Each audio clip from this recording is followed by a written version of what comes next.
Gracias a Isaac por la introducción. Eh, yo doy gracias a Dios por su palabra, pero también le doy gracias porque Él nos ha dado, desde el primer momento que nació Río de Agua Viva en el 2023, un entendimiento sencillo, pero a la vez profundo de su palabra. Yo me acuerdo perfectamente del primer mensaje que di en Río de Agua Viva, el 25 de mayo del 2023, y desde ese primer mensaje siempre he buscado del 2003. Apenas estamos empezando hoy. Bueno, hoy estoy empezando con el mismo ánimo que empecé en el 2003. 25 de mayo del 2003. Se me fue ahí un 2. De hecho, el título se llamó Soy lo que soy por la gracia de Dios. Y ese título, esa frase es una frase de Pablo en una de sus cartas a los Corintios. Desde esa primera ocasión, quiero decirles a todos que lo tengan muy claro, siempre he buscado enseñar y predicar lo que Dios quiere, lo que está en su corazón para nosotros, y espero que así siga siendo hasta la última predicación que yo dé sobre esta tierra, que así sea. Por lo tanto, les digo esto porque la palabra enseñada el domingo pasado sé que causó algo entre todos nosotros. Quiero decirles, no solamente aquí, sino también me dieron testimonios en varios lugares donde nos ven y nos siguen.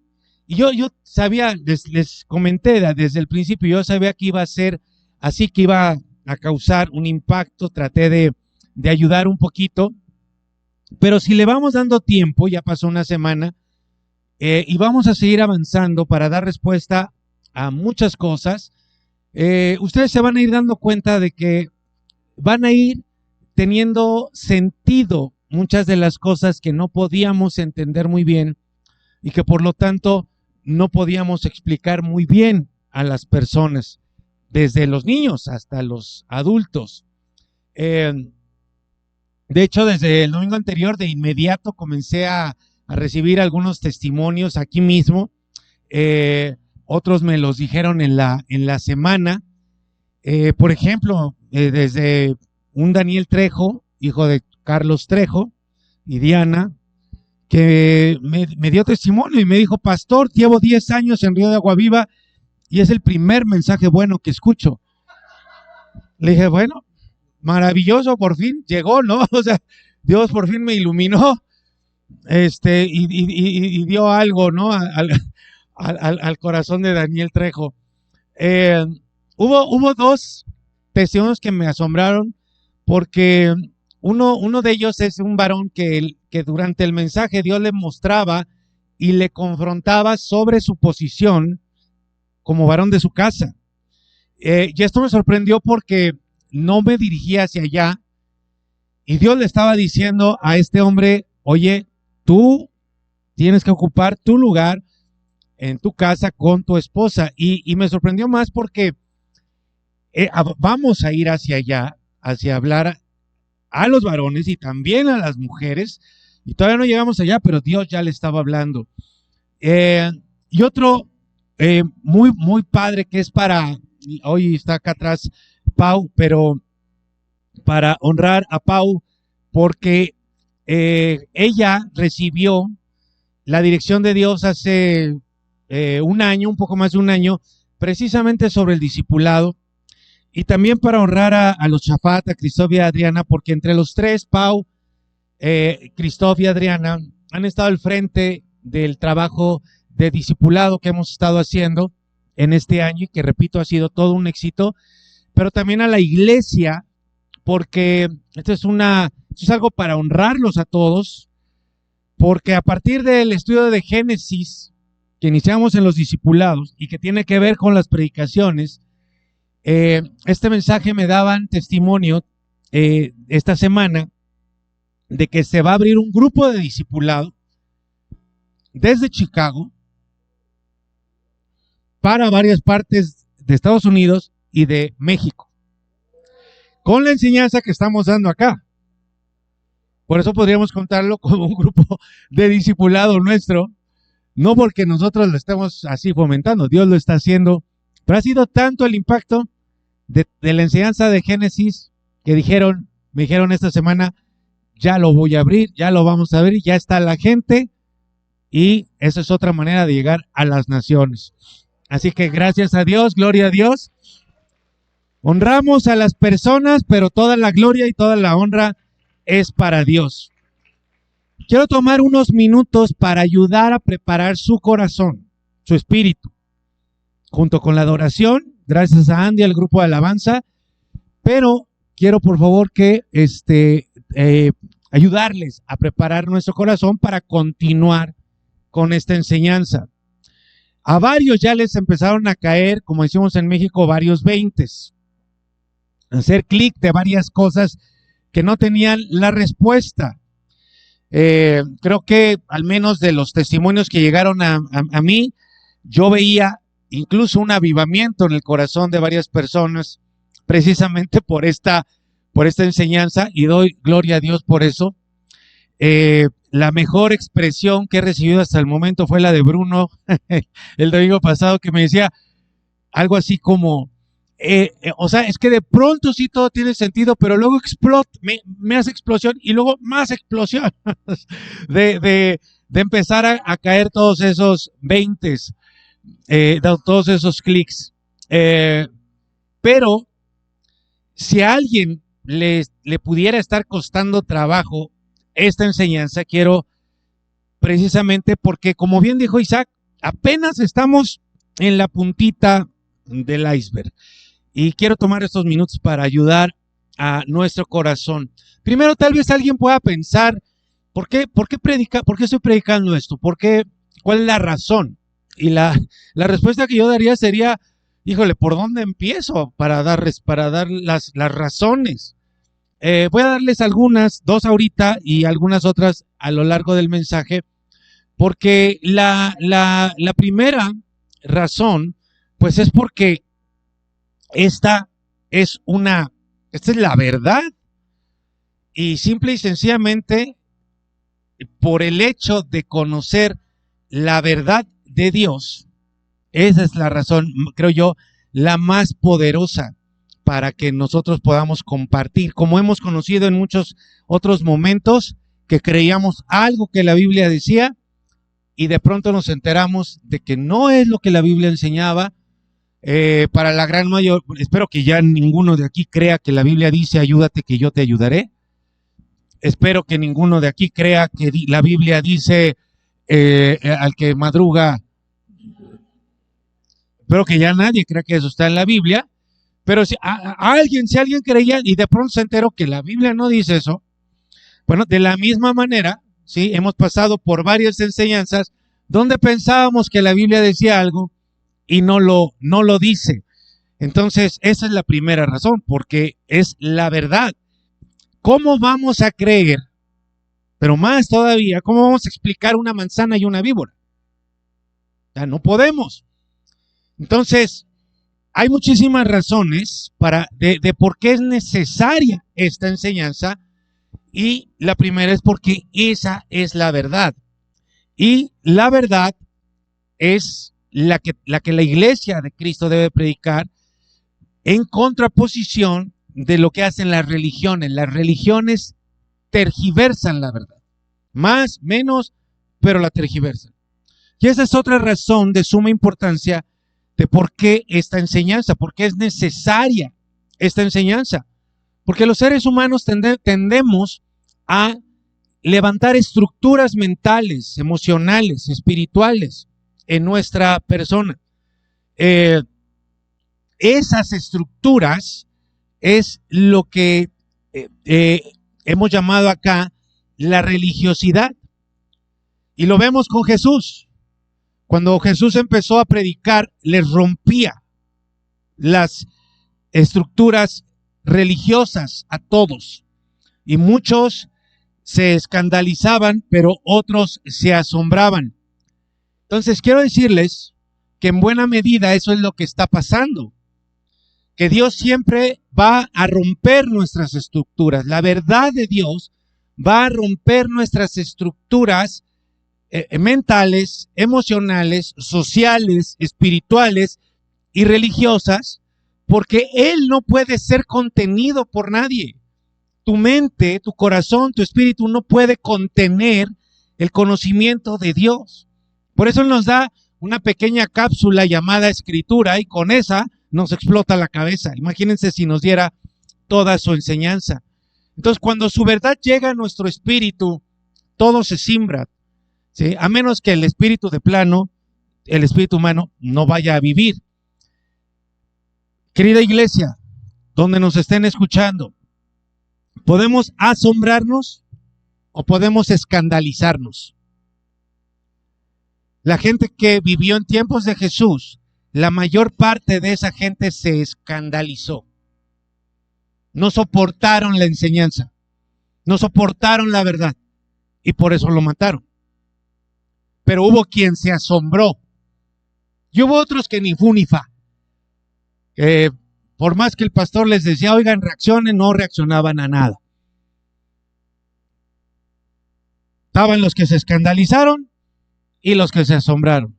Yo les invito a que nos asombremos, a que no nos escandalicemos, sino que nos asombremos y adoremos por ese asombro a nuestro Señor, a nuestro Creador, a nuestro Rey y a nuestro Salvador. Entonces les voy a seguir dando razones por las cuales es necesaria esta palabra, sobre todo en nuestros días. Y espero que junto con ese asombro entendamos el enorme privilegio que Dios nos da por habernos escogido para recibir esta enseñanza precisamente en este tiempo. Pero también quiero compartirles un texto que nos va a ayudar todavía más a comprender, a recibir esta verdad que Dios nos está dando. Miren Romanos capítulo 11, versículo 32. Escribe Pablo, porque Dios, miren esto, porque Dios sujetó, ¿a quién? A todos en desobediencia. ¿Quién hizo eso?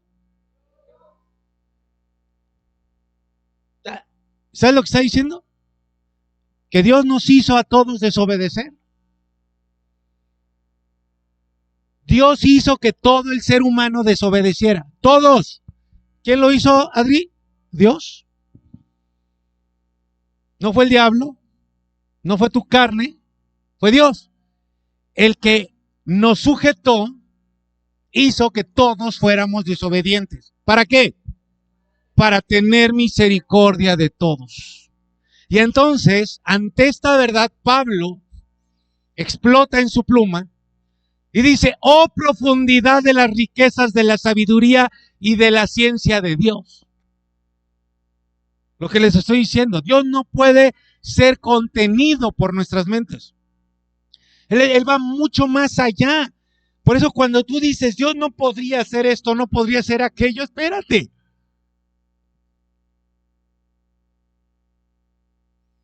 Cuán insondables son sus juicios e inescrutables sus caminos, porque ¿quién entendió la mente del Señor?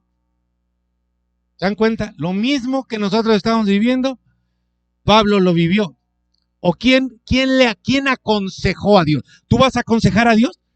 Tú le vas a decir, no, Señor, ¿cómo vas a poner un diablo ahí? ¿Cómo vas a hacer que el ser humano peque? No, Dios nos libre. Se lo estás diciendo a Dios. ¿Sí me explico? Mira cómo ahí está lo que hemos estado viendo. Dios es el autor de todo. Él es quien ha movido todo. Él fue el que puso el mal. Él puso a un querubín para que luego fuera rebelde. Él puso ángeles para que luego fueran demonios. Y a todo el ser humano desde el principio nos hizo desobedecer. ¿Cómo? ¿Por medio de qué? De su ley. ¿Nos tentó? No. Pero Él sabía que al ponernos una ley, ¿qué íbamos a hacer? A desobedecerla. ¿Para qué nos hizo desobedecer? Para tener misericordia. ¿Qué?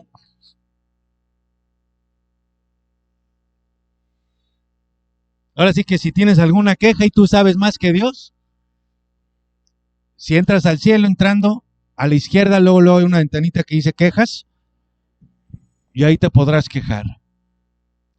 Entonces, es ahí cuando nos podemos unir con Pablo y declarar. Vamos a hacer vamos a declarar Romanos, pero en la nueva traducción Río. Vamos a decir todos, ¡wow! Es como el O, ¿no? ¡Wow! A ver, pero todos. A ver, ¿quién se asombra de esto? ¿No hay asombrados acá? A ver, ¡wow! ¡Qué profunda es la riqueza de la sabiduría y de la ciencia del Dios al que adoramos! Y apenas estamos, como bien dijo Isaac, metiendo la punta del dedito al río de la sabiduría de Dios. Que su palabra y su espíritu en medio de nosotros nos siga ayudando a recibir toda la bendición que Él quiere darnos por medio de esta enseñanza y comprendamos por qué y para qué nos las está dando. Amén. Entonces, el primer pecado en la tierra no fue una manzana, no fue un fruto, no fue la desobediencia, fue algo de carácter sexual, una actividad sexual, y lo dejo así de amplio, ya verán por qué, entre el querubín, el dragón y la mujer. El árbol del conocimiento del bien y del mal.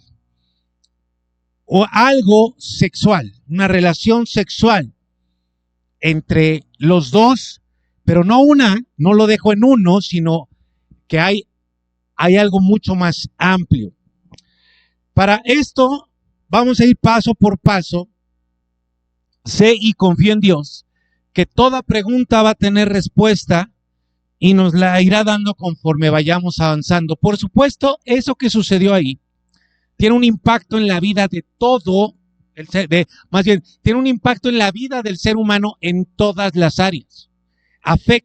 Impacta todas las áreas. Entonces, la semana pasada llegamos al meollo del asunto. ¿Cuál fue el primer pecado en la tierra? Y lo empezamos a sustentar con 3 elementos. El primero que les di fue mostrar que todo lo que sabíamos sobre el primer pecado simplemente no podía sustentarse. La Biblia no menciona un fruto, no había una víbora, y si la había, no tenía nada que hacer en esa escena. Lo que apareció en Génesis 3 no fue una víbora. Ya lo vimos con detalle, si alguien no lo sabe, si alguien está aquí diciendo de qué está hablando, ahí están los mensajes de los domingos pasados. Por supuesto, menos hubo una manzana. Tendría que haber estado Caperucita ahí y no estuvo tampoco. Y la desobediencia, sabemos que no fue el pecado, sino la desobediencia es el medio por el cual se rompe una ley de Dios. La obediencia es el medio por el cual yo cumplo una ley de Dios, o la desobediencia es el medio por el cual la transgredo. Segundo argumento que les di para sustentar esto. La palabra comer, cuando dice no comas, porque el día que comas morirás, tiene al menos 2 referentes bíblicos que no se refiere al acto de morder y tragar, sino que esa misma palabra se refiere a la relación sexual. En al menos 2 textos de la Biblia. Uno en Proverbios y otro en el libro de Cantar de los Cantares. Pero no me voy a centrar en este argumento el día de hoy, o sea, el de la palabra, el significado de la palabra, la etimología de esa palabra comer, sino vamos a ver un poco más hacia el tercer elemento que les di la semana pasada, y es el que se refiere a las consecuencias. Las consecuencias del pecado que todos conocemos, que están ahí en Génesis 3, pues simplemente no correspondían a un acto de desobediencia. El texto no dice, el día que me desobedezcas te vas a morir. Si hubiera sido desobediencia del ser humano, eso hay que corregirlo, pero no viene la condena de la muerte. Y todas las demás consecuencias están más en el campo de lo sexual. 2 simientes, dolores en el parto y todo lo que ya vimos, que no tienen nada que ver con una fruta todo cae en el terreno de lo sexual. Entonces, el primer pecado sobre la tierra, repito, fue algo de carácter sexual, primeramente entre la mujer y el serpiente, que también es el dragón, que también es el querubín, que también es el árbol del conocimiento del bien y del mal. Todo esto ya lo vimos, lo detallamos, y que muy posiblemente se llame o se llama Shemijasa o Semiasa, que nosotros conocemos como Satanás, pero sabemos que Satanás no es un nombre. ¿Satanás qué es? Es un adjetivo. Diablo. ¿Están cansados? ¿Qué es diablo? Bueno, es mentiroso, pero entonces, por lo tanto, ¿qué es? Un adjetivo, ¿verdad? No son nombres. Ahora, vamos, ya ahorita repasamos rápidamente algunas de las consecuencias que les di, pero vamos a ir más a fondo. Este mensaje se llama contexto y consecuencia, porque para poder entender todavía a mayor profundidad lo que pasó ahí en el Edén, tenemos que entender el contexto primero. Y un primer contexto que ya tenemos la gran mayoría de los que estamos acá, habrá algún despistado por ahí que no haya cachado nada, hoy puede ser el día que cambie, que reciba todo el conocimiento, es el tema de las dos simientes, de la guerra de las simientes. Llevamos ya algunos años en este tema. El tema de la guerra de las simientes, de dos simientes, es otra prueba que sustenta el primer pecado sobre la tierra. Hemos aprendido y gracias a Dios creo que la gran mayoría de nosotros lo hemos recibido bien, lo hemos entendido bien. Este tema precisamente nos ha venido preparando para conocer cuál fue el primer pecado en la tierra. Y el punto acá es dónde nacen las dos simientes. ¿Dónde nacen las dos simientes? Les pregunto.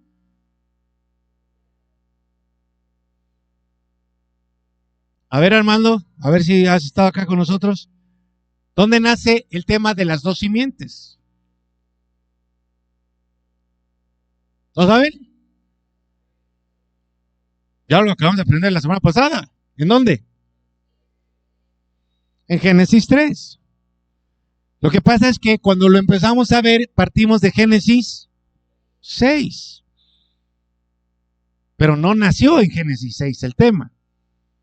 ¿Sí? Ahí lo vimos porque ahí dice claramente que los hijos de Dios, refiriéndose a los ángeles, tuvieron relaciones sexuales con las mujeres y les nacieron hijos. ¿Se acuerdan de eso?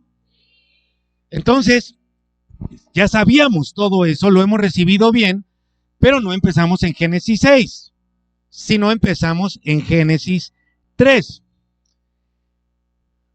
Por eso, vamos a ir a Génesis 3 y hoy vamos a ver un texto que es uno de los textos más importantes de toda la Biblia, Génesis 3:15. Anoten por favor ahí porque vean que les estoy preguntando y luego no se acuerdan. Este texto, Génesis 3:15, el versículo 15, se le llama el protoevangelio. El protoevangelio. Es este texto que ustedes conocen bien, que dice, y pondré, está hablando Dios, y dice, y pondré enemistad entre ti y la mujer, y entre tu simiente y la simiente suya, esta te herirá en la cabeza y tú le herirás en el calcañar. ¿Me ayudan a leerlo todos, por favor? Vaya, a ver, todos, pero todos. ¿Listos? Todos. 1, 2, 3.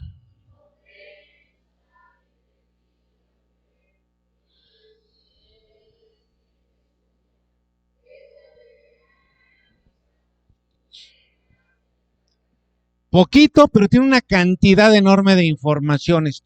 ¿Por qué se le llama el protoevangelio? Porque es el evangelio antes del evangelio. ¿Se acuerdan qué quiere decir evangelio? Buenas noticias.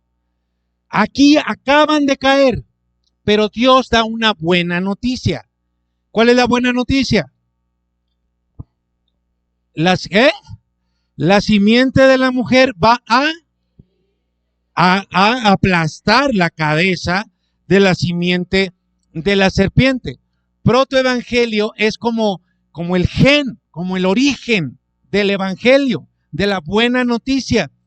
Y entonces aquí vemos que el primero que predicó el evangelio en el mundo fue Dios mismo. Por cierto, y de una vez lo anuncio, esta semana Dios me acaba de decir con toda claridad que el único objetivo que debemos de tener en Río de Agua Viva para el 2024 es la predicación del evangelio. Basta ya de estar metidos aquí en cuatro paredes, necesitamos ir a predicar el evangelio. Lo vamos a hacer. Entonces, aquí tienen otra razón por la que es necesaria esta enseñanza. No podemos predicar el verdadero evangelio si tenemos el origen de cuando se necesitó la buena noticia, si no sabemos cuál fue el origen, sin tener claro qué fue lo que sucedió en el Edén. No podemos predicar el evangelio si no comprendemos qué fue lo que sucedió en el Edén.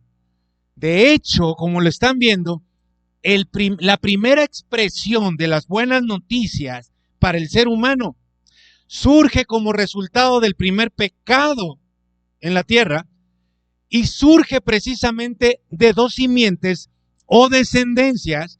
Por eso esto tiene que ver incluso con la Navidad. No podríamos decir feliz Navidad de manera correcta si no comprendemos qué fue lo que sucedió ahí. Entonces, a reserva de lo que veamos más a detalle, de que vamos a ver más a detalle esto, aquí surge una pregunta. ¿Dios se refiere a dos descendencias físicas o dos descendencias espirituales? ¿Qué dirían ustedes?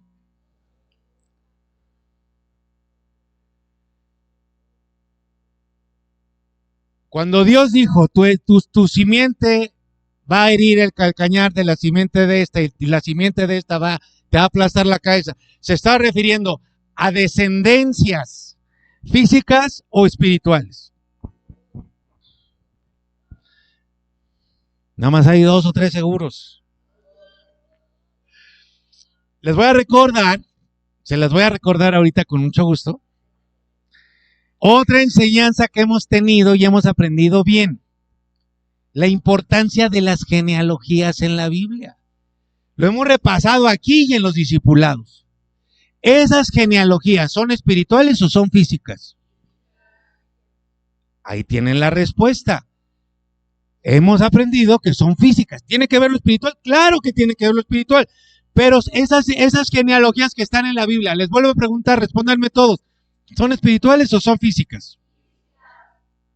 Y si vemos, todo tiene que ver con génesis, genealogía, genética.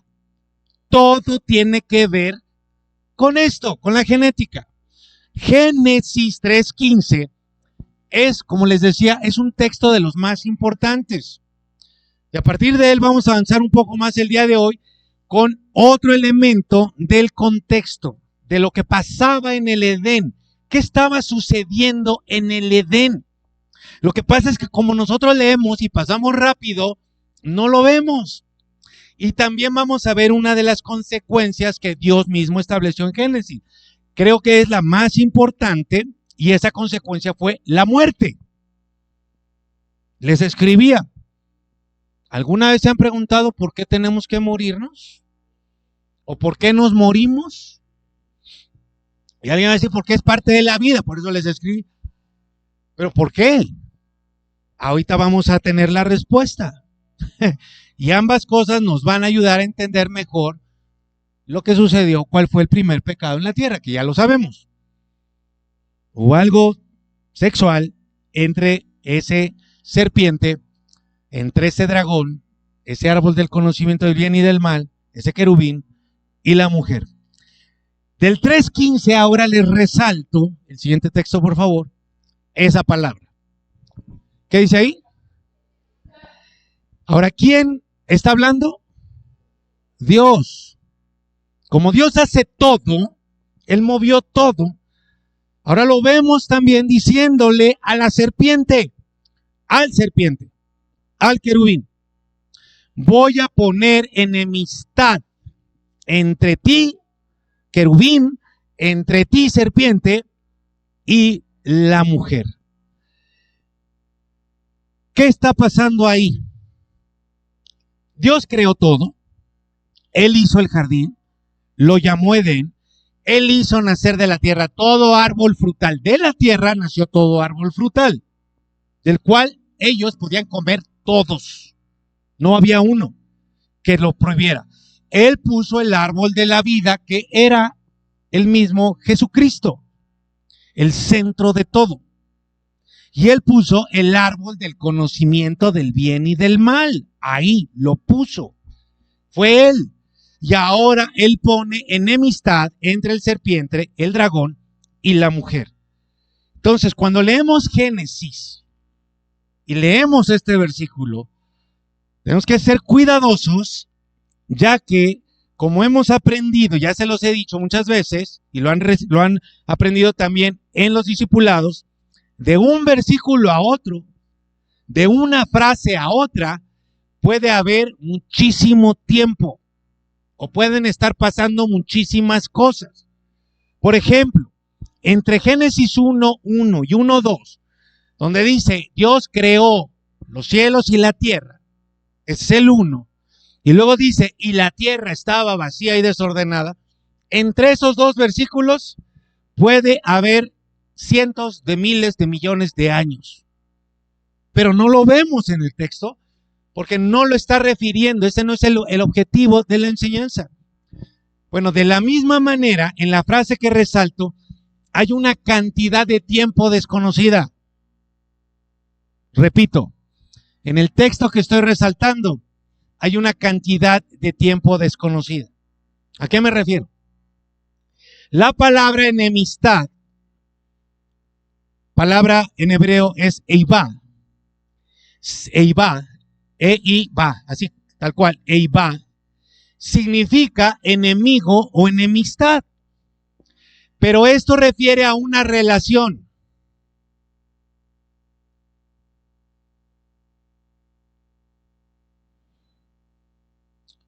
Hay varias palabras para enemigo, pero esta refiere a una relación. Pues tengo tantito para que lo absorban. No puede haber enemistad de este tipo si no hay amistad. La enemistad es el conflicto a partir de una relación cercana. Tal vez, pero que no, ¿verdad? Pero pues hay altas probabilidades. Tú has tenido un mejor amigo que te hizo algo que te lastimó mucho. O una mejor amiga. Pasa más entre amigas o entre... No sé. Y entonces, cuando vemos esa situación, te lastimó precisamente porque tenías una relación muy cercana con esa persona. Miren lo interesante de esto, porque aparte tiene que ver con la Santa Cena, con el momento que vamos a recordar el día de hoy. Hoy vienen con mucho sueño. ¿Es el frío? Es el frío que les está haciendo. Café, por favor, para todos.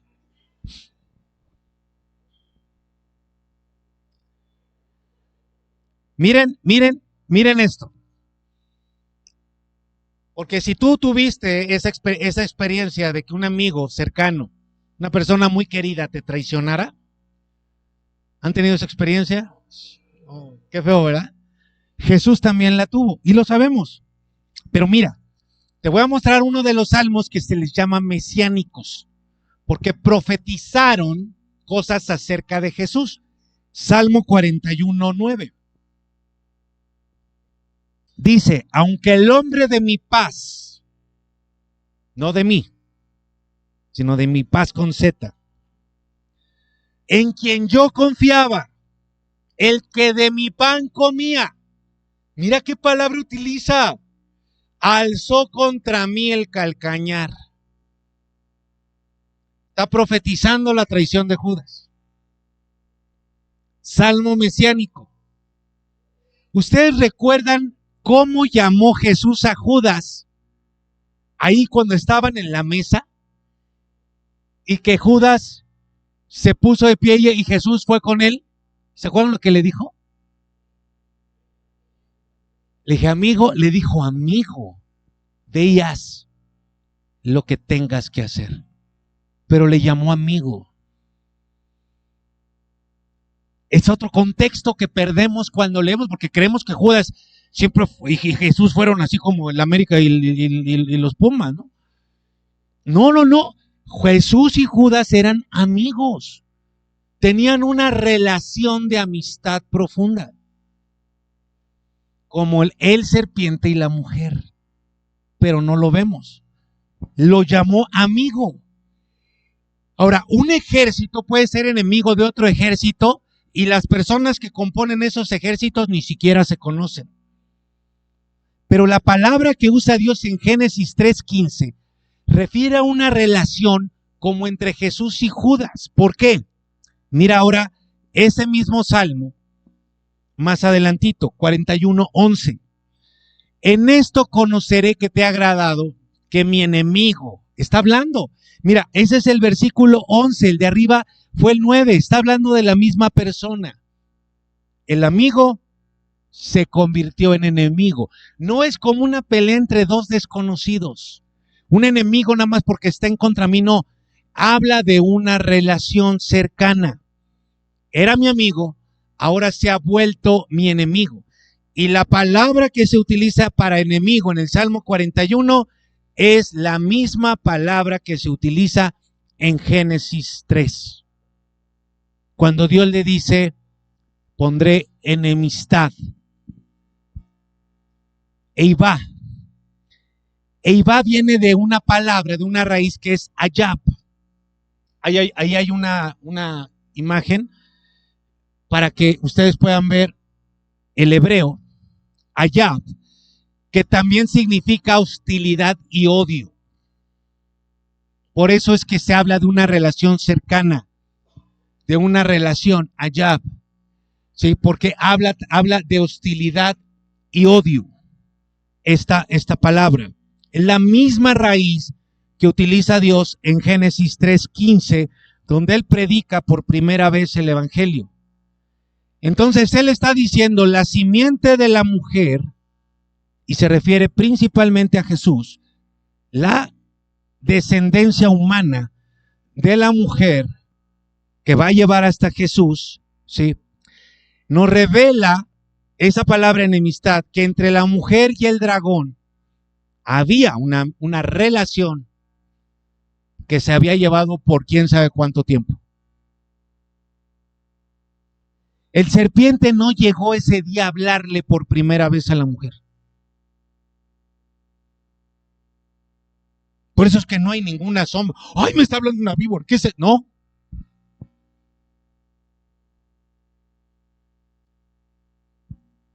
Para ese momento, ojo con esto, ese ser ya se había ganado la confianza de la mujer. Ya había trabajado ese ser a la mujer. ¿Qué había trabajado? Seducción. Y esto no lo digo yo. Pastor, ¿de dónde? ¿Qué fumar? ¿Qué hizo? Ya había un trabajo de seducción, mujeres. El mismo cuadro que vemos en todos lados. No vas caminando y te tropiezas en la cama, ¿verdad? Ahí. Ay, ¿qué pasó? No. Hay un trabajo previo. Hay un trabajo. ¿De qué? De seducción. Si van a sacar un jitomate, échenselo a Pablo. Pablo se lo dijo a Timoteo. Primera carta a Timoteo, capítulo 2, versículo 14. Y Adán no fue engañado, sino que la mujer, siendo engañada, incurrió en transgresión. Pastor, ahí no habla de seducción. Sí, dice engaño. Pero les tengo otra imagen. Usted, yo sé que no lo van a ver ahí, pero miren, acá dice, ¿ven la palabra largototota? Donde dice 18:18, y dice exapatericella. ¿Se alcanzan a leer? Es esa. Vean qué palabrota. Y no es una grosería. Es una palabra compuesta que ahí la traducen habiendo sido seducida engañosamente. Esa palabra que en el español aparece como engaño o engañada, realmente quiere decir habiendo sido seducida. Y si ustedes le pican al 18:18, va a aparecer insistentemente y de manera abundante desde hace tiempo. Por eso sabemos que había una relación cercana donde ese ser estaba constantemente en mucha insistencia, como algunos querubines que yo he conocido en mi vida, que están ahí. Dale, queda. Mira, ni siquiera uno tiene que ser guapo. Aunque sea uno insistente y perseverante. ¿Sí? Ahí hay algo. Se traduce habiendo sido seducida insistentemente y de manera abundante desde hace tiempo. Pastor. Sí. No, ¿verdad? Aquí está arriba, no sé si te tiene que ser abajo o cómo. Tenemos una pregunta por acá. Dios también seduce, ¿no? Lo mismo dijo Jeremías de Dios, ¿no? Señor, tú me sedujiste. ¿No dice eso también? O sea, el Señor, o sea, la seducción no nada más tiene que ser con algo así, sino de convencimiento, pues, ¿no? Es posible, nada más que ahí de entrada tú tienes, lo voy a repetir por si alguien no lo escuchó, nos está diciendo Adri, Dios también seduce. La respuesta sería sí, nada más que ahí habría que tomar en cuenta primero que acá lo está diciendo Dios y ahí lo está diciendo Jeremías primero y luego, no lo sé ahorita, habría que checar si es la misma palabra, no lo sabemos. Podríamos por supuesto ahorita quedarnos con que sí lo hace sin engañar. Sí. Ok, de acuerdo. Aquí lo vemos que está claro que es con engaño, ¿no? Entonces, un trabajo arduo y astuto de seducción. Piénsenlo. ¿El diablo hizo todo eso para que ella comiera una manzana? Pues no, ¿verdad? Con que le pusiera una tarta de manzana, un strudel de manzana, yo sí me lo como. Un trabajo constante, abundante de seducción para desobedecer a Dios. De hecho, la misma palabra seducción, aunque puede, como dice Adri, referirse a otros contextos, definitivamente nos remite a un contexto sexual también. Ahora, ¿por qué querría el dragón tener relaciones sexuales con la mujer? Al menos de inicio, dos razones. Primero, para destruir la corona, la máxima creación de Dios. Destruir, no matar, no eliminar, destruirla. Se las pongo en un contexto más concreto, más claro.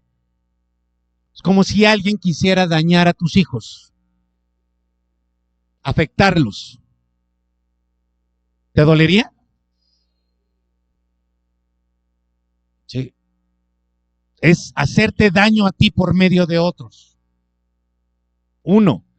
Y dos, para remontar a Dios, que eso fue lo que pasó en el cielo. ¿Qué significa remontar a Dios? Ser Dios, ¿sí? Llegar a ser Dios.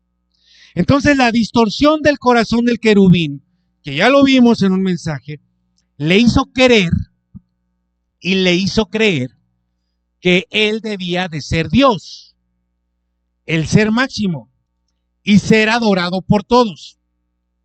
Eso quiso el diablo, bueno, el querubín, eso quiere, Y eso ha querido siempre y lo sigue buscando.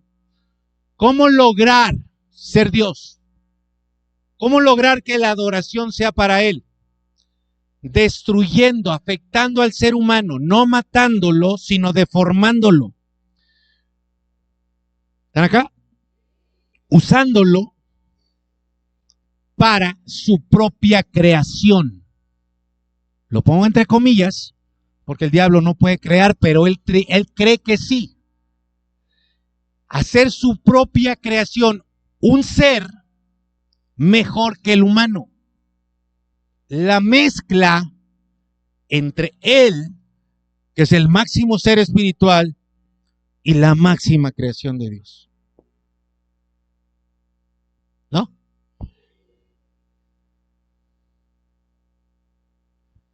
Entonces, tenemos el contexto. Había una relación que culmina en Génesis 3:15. Génesis 3, y hasta ahí lo detiene Dios.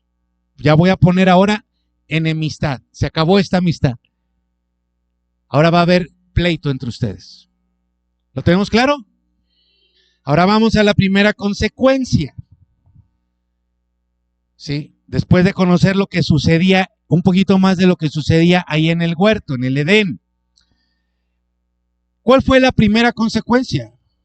La primera consecuencia que Dios anuncia es la más terrible de todas, la muerte. Pregunto, ¿Dios se refería a muerte espiritual o muerte física?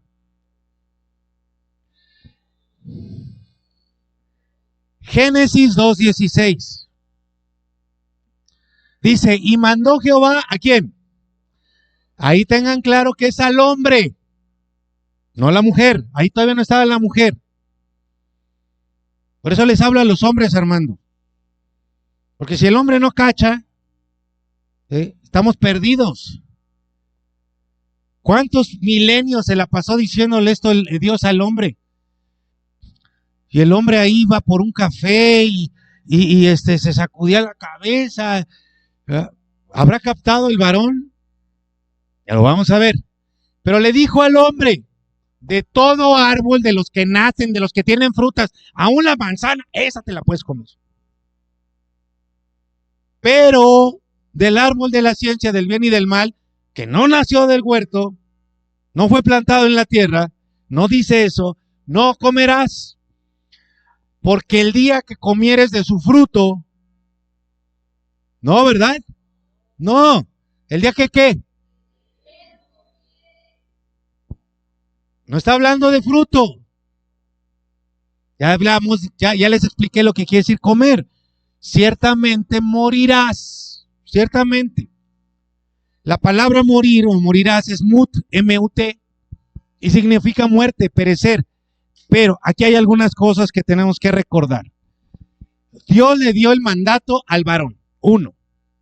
Ahora, morir, la palabra morir significa separación.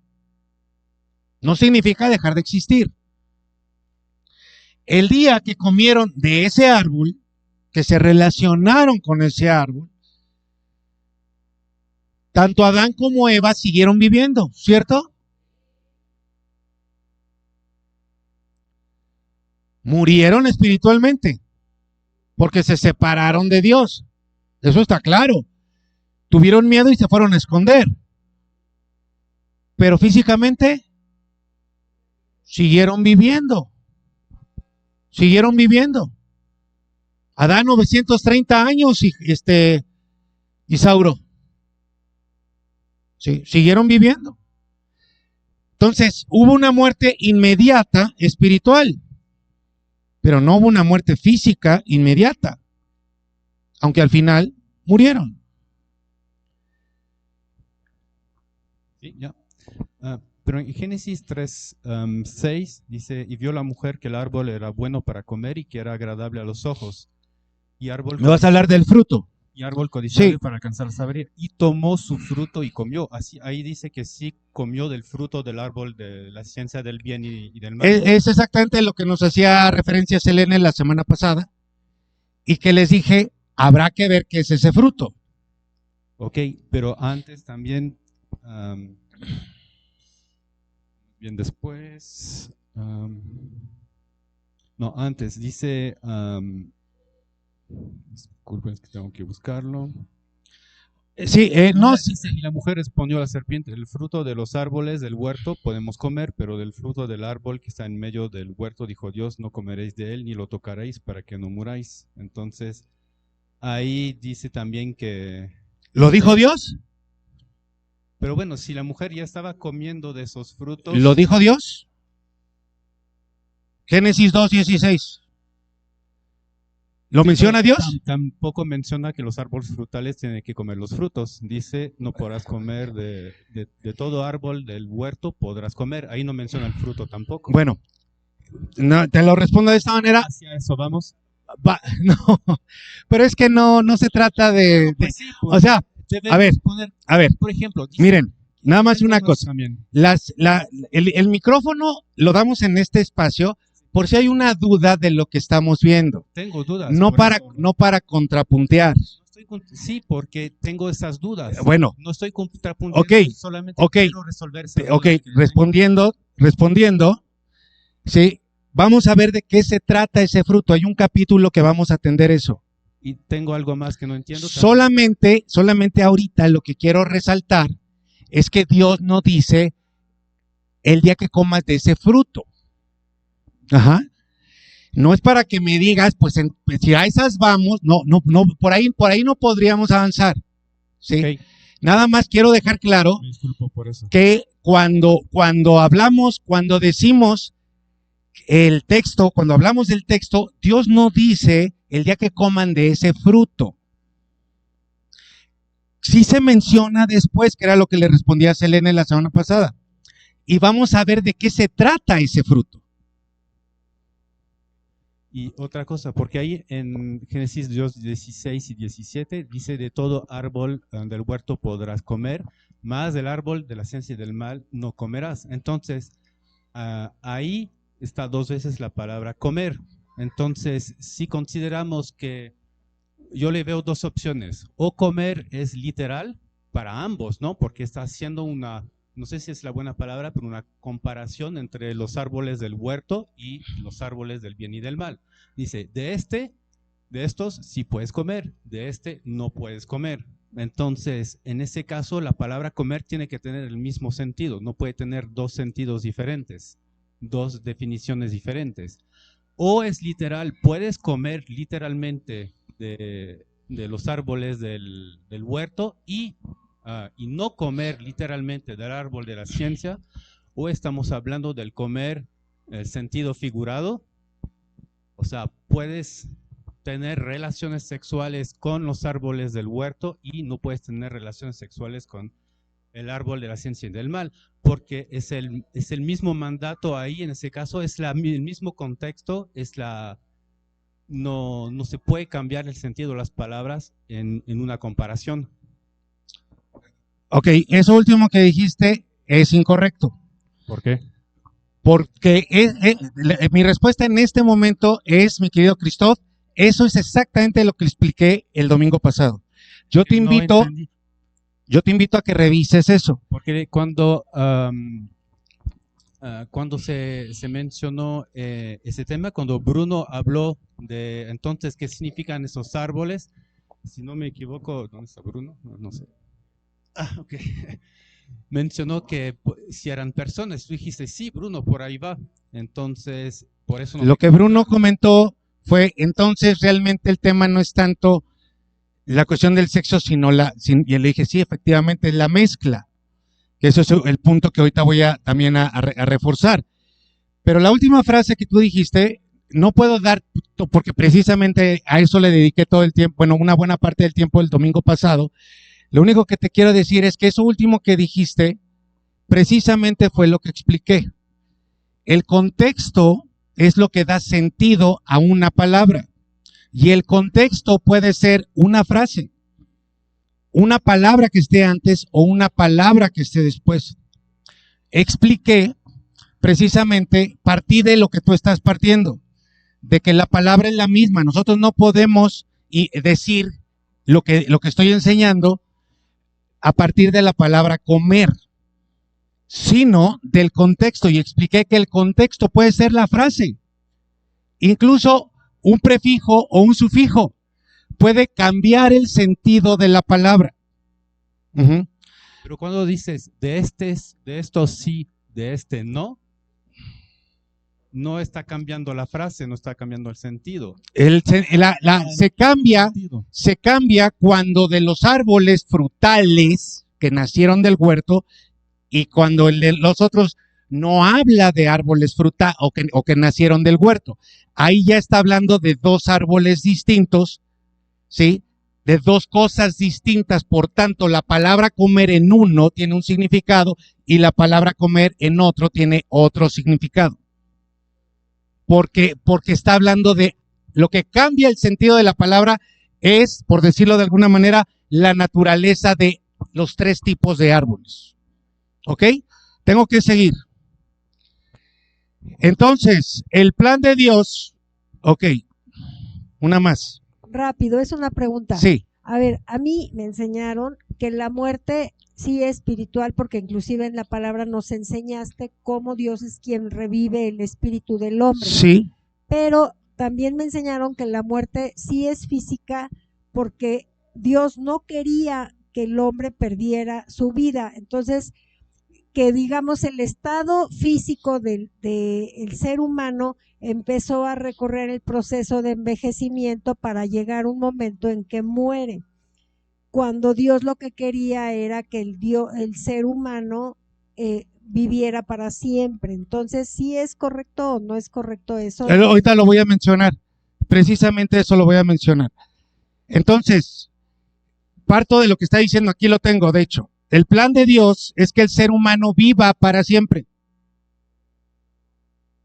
¿Sí? Para siempre. Él no quiere la muerte para nadie, ni espiritual ni física. Él no nos creó para matarnos. No nos creó para que muriéramos, nos creó para que viviéramos y para que vivamos con Él y para Él. Eso es lo que Dios quiere. Ese sigue siendo su plan. Por eso, Él dejó su trono. ¿Están acá? Y se hizo como uno de nosotros. Porque Él quiere que vivamos y que vivamos con Él. Por eso Él nació de un vientre humano, portando la naturaleza humana. La muerte no estaba presente en la primera creación, no existía. Aparecería como una consecuencia de algo que Dios escondió en la figura de comer de un árbol que contiene conocimiento de bien y del mal. Les repito esto. Atentos todos, por favor. Como Dios no estaba la muerte presente, iba a aparecer como una consecuencia de algo que Dios escondió en la figura, en la idea de comer de un árbol que contiene el conocimiento o la ciencia del bien y del mal.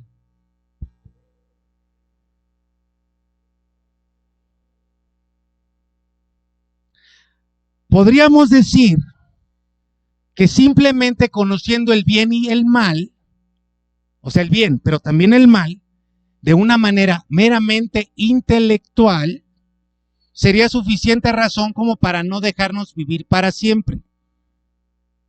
¿Me entendieron esto?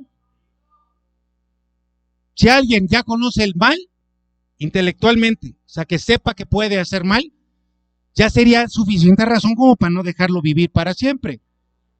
¿Sí? Y si es cierto, hay razón en ello. Pero eso es todo. Muerte significa separación, sí.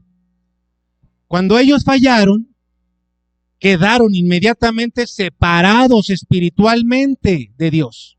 Se fueron a esconder. Pero algo físico sucedió también. Un conocimiento intelectual no te mata físicamente. Y aquí es importante que sepan que la muerte no vino como un castigo. sino como una consecuencia.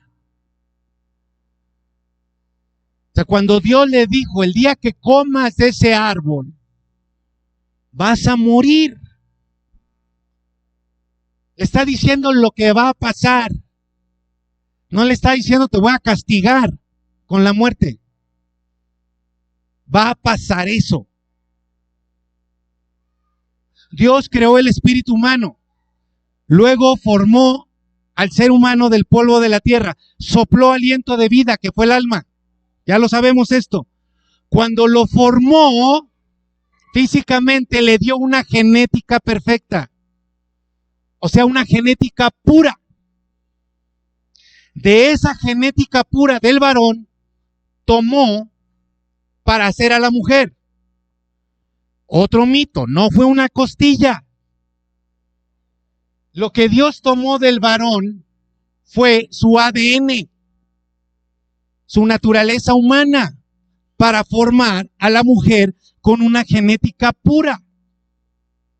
¿Qué quiere decir perfecto? Quiere decir puro, ser humano puro.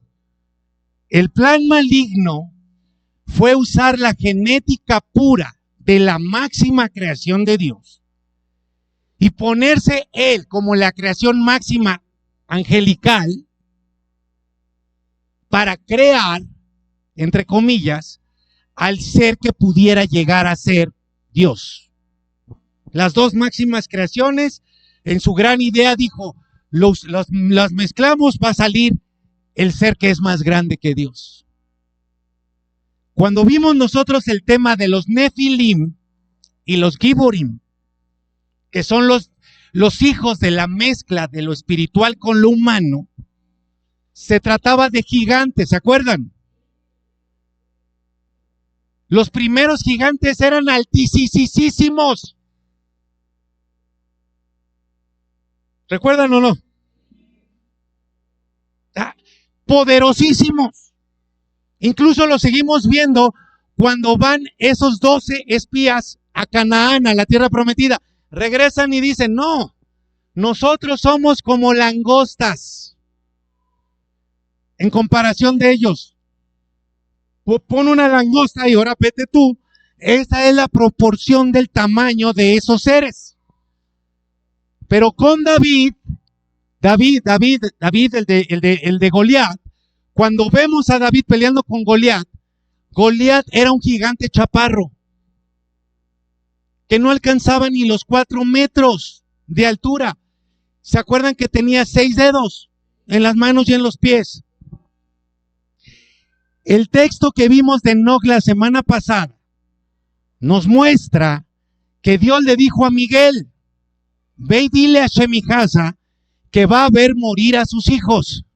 ¿A quiénes? A los Nefilim y a los Giborim. O sea, su gran idea de que esa mezcla va a generar a alguien más poderoso, más grandioso que Dios, lo va a ver cómo se le van a ir muriendo. ¿Murieron de inmediato? No. Pero ¿por qué se fueron desapareciendo los gigantes? ¿Por qué hoy vemos el más alto, 2 metros 15, 2 metros que juega en la NBA? ¿Por qué? Porque Dios o los destruía de una vez, como en el diluvio, y como en Sodoma y Gomorra, o porque puso muerte en su genética. Aunque nacían poderosos, nacían con terribles deformaciones, precisamente por la mezcla genética. Al inicio, esa mezcla de los seres angelicales con humanos y después con animales. Toda la mezcla.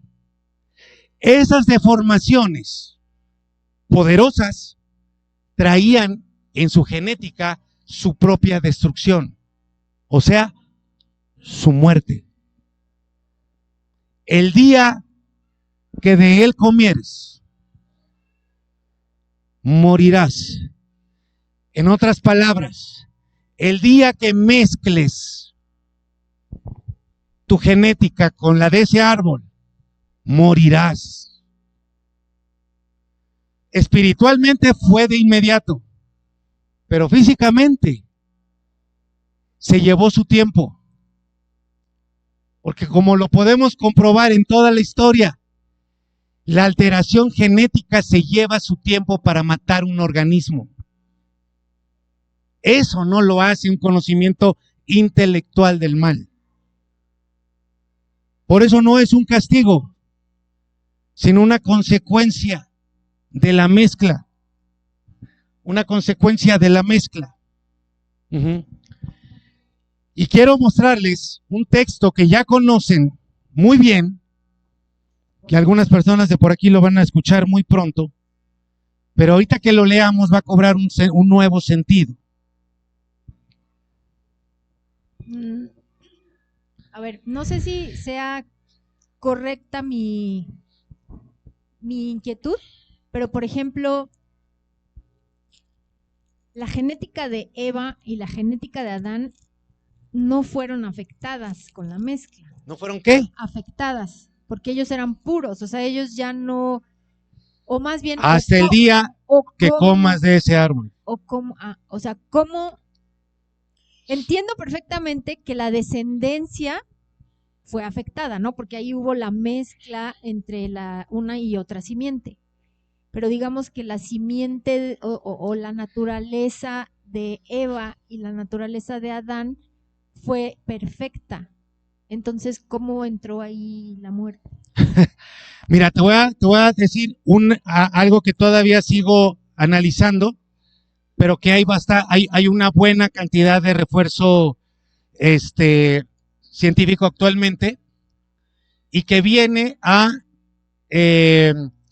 fortalecer lo que dice Dios de que no tengamos relaciones sexuales, porque dice Pablo, dice, o te unirás a una prostituta y serán una sola carne. Bueno, estos estudios recientes hablan de que cuando tú tienes una relación sexual con otra persona, con un hombre, aun si no hay hijos, aun si no hay que los espermatozoides estén dentro de ti, y aun si se utiliza condón, algo de la genética de ese hombre pasa a ti. O sea, la afectación ya está en ti. ¿Qué es lo que dice Pablo? Cuando dos personas se unen, vienen a ser uno. O sea, lo que está diciendo la Biblia no es que tu descendencia va a ser afectada nada más, sino que tú ya eres afectada. Y ese es el texto. Con esto que estamos hablando, Génesis 2:23, dice, dijo entonces Adán cuando fue creada su mujer, la creó con una genética pura. Entonces la ve, y esta declaración no es algo romántico, o dejémosle algo romántico, pero esta es una declaración científica. Ahora ella es hueso de mis huesos, es mi ADN. Y dice, es carne de mi carne. O sea, físicamente, ella es pura como yo. ¿Pura qué? Pura humana. Esta será llamada varona porque del varón fue tomada, ADN. Por tanto, dejará el hombre a su padre y a su madre, se unirá a su mujer, ¿y qué? Una sola. No mezcla. No mezcla. No hay mezcla. No hay mezcla. Entre dos seres humanos no hay mezcla. Pero ¿te das cuenta? Esa situación, esta realidad es entre dos personas, aún sin descendencia. O sea, ya hay digamos, un impacto cuando dos personas se unen. Pero siguen siendo una sola carne.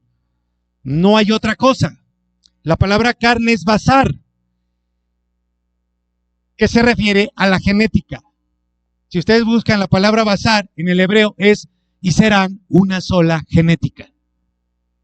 En el momento en que esa genética pura se alterara, venían las deformaciones, venían las enfermedades y vendría la muerte.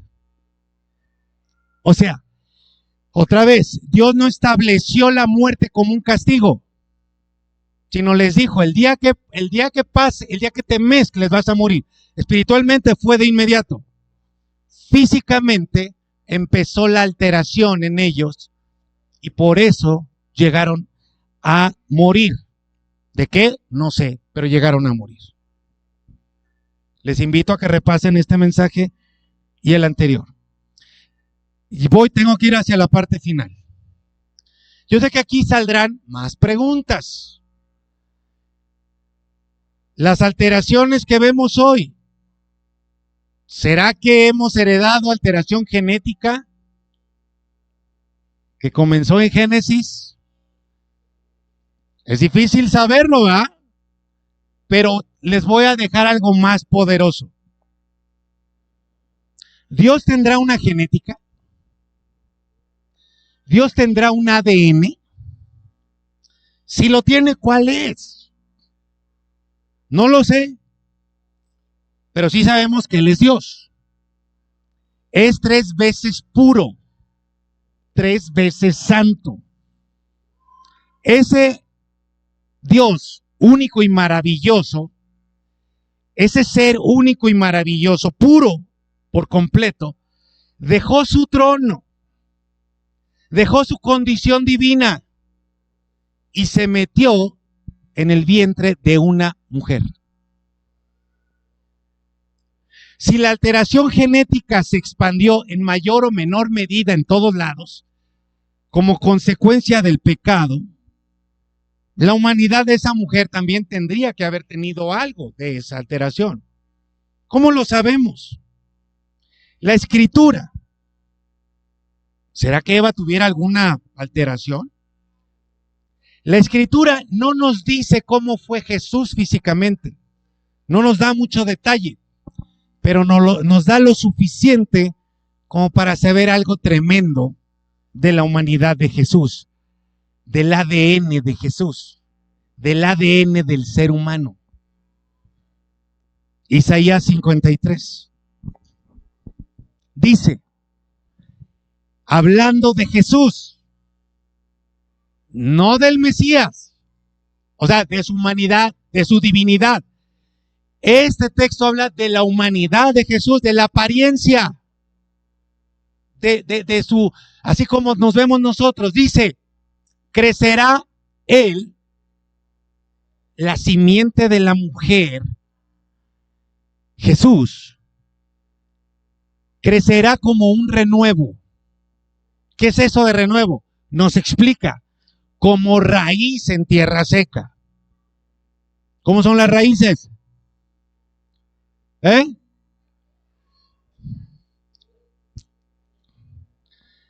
Nos explica cómo era su apariencia. No tendrá apariencia atractiva. Jesús, mis queridos varones, era como la mayoría de los que estamos acá. Medio feitos.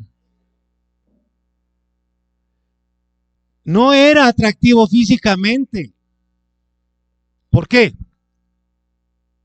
Porque tenían que desearlo por lo que él hablaba, no por lo que él, cómo se veía él.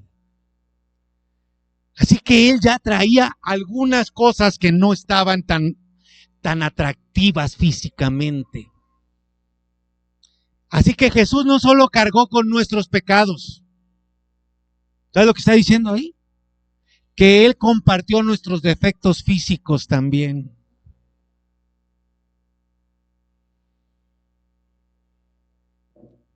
A lo mejor Jesús tenía un juanetote. A lo mejor tenía uñas enterradas. Seguramente tenía una pierna más larga que la otra y andaba chueco. Algo físicamente, en apariencia, Jesús tenía. Porque atractivo no era. Ahora vean 53:3. Despreciado y desechado entre los hombres, varón de dolores, experimentado en quebranto, y como que escondimos de él el rostro, fue menospreciado y no lo estimamos. No solo compartió nuestra deformación física, sino también compartió nuestras afectaciones y alteraciones emocionales. Todo el rechazo y sus consecuencias, las heridas del alma. Y no solo eso, las deformaciones y afectaciones de nuestro organismo. El versículo 4, ciertamente Él llevó nuestras enfermedades. ¿Por qué nos enfermamos? Porque ya traemos una genética alterada, afectada. Cualquier enfermedad te puede llevar a la muerte, cualquiera. Haz una gripa, una diarrea. Si no te la tratas, te puede matar. Y sufrió nuestros dolores. Él no era atractivo físicamente, tenía ya alteraciones físicas, tenía alteraciones emocionales y tenía alteraciones en su organismo. Él llevó nuestras enfermedades y sufrió nuestros dolores. El castigo de nuestra paz fue sobre él. El tema no es si tenemos alteraciones físicas, emocionales u orgánicas. El tema es que por su llaga todo eso es curado. Todo eso es curado. Todos los que hemos decidido seguirlo, vamos a ser curados. Vamos a ser sanados. Algunas cosas van a ser sanadas en esta tierra, pero el día que estemos con Él, porque eso es lo que Él quiere, que vivamos con Él para siempre, no va a haber enfermedad, no va a haber dolores, porque vamos a vivir con Él para siempre.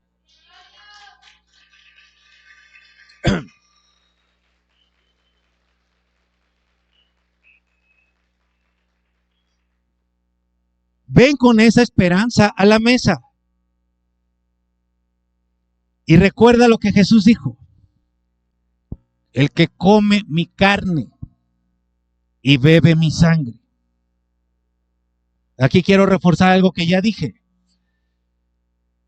y que vamos a ver con mayor detenimiento. Jesús, Dios desde el principio, quiere que nos relacionemos con Él profunda, íntimamente. Tan íntimamente que Él no quiere estar, Él no quiere acompañarte, Él no quiere ir contigo, Él no quiere estar detrás de ti respaldándote, Él no quiere ir delante de ti abriéndote camino. Tan íntimamente que Él quiere vivir en ti. Que tú y Cristo, que tú y su Espíritu sean uno. Por eso dice, yo no voy a habitar en templos hechos por manos humanas, voy a habitar en aquel que me reciba. Qué cosa tan íntima, ¿cierto?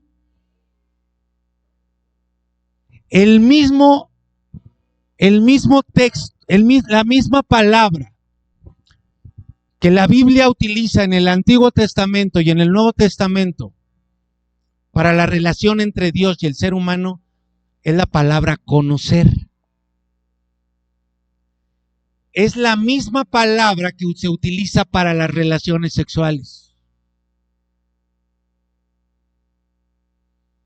Y María no había conocido varón.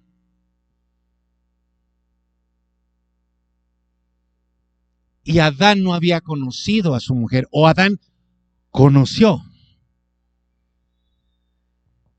Conocer en el hebreo y en el griego significa conocernos, hola, ¿cómo están? Mucho gusto. O significa relación profunda, íntima, sexual entre dos personas. Cuando Jesús dijo, muchos me dirán en aquel día, Señor, Señor, en tu nombre echamos demonios, hicimos milagros. Jesús les responderá, nunca los... ¿Que no sabía quiénes eran? No, sí sabía quiénes eran, pero nunca habitó en ellos. Dios quiere que tú y Él sean uno. que su espíritu viva en ti. Así de íntimo. Solo que el diablo vino a deformar eso a través de la relación sexual.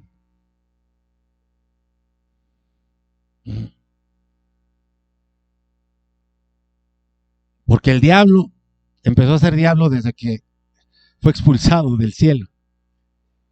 La misma palabra, otro refuerzo.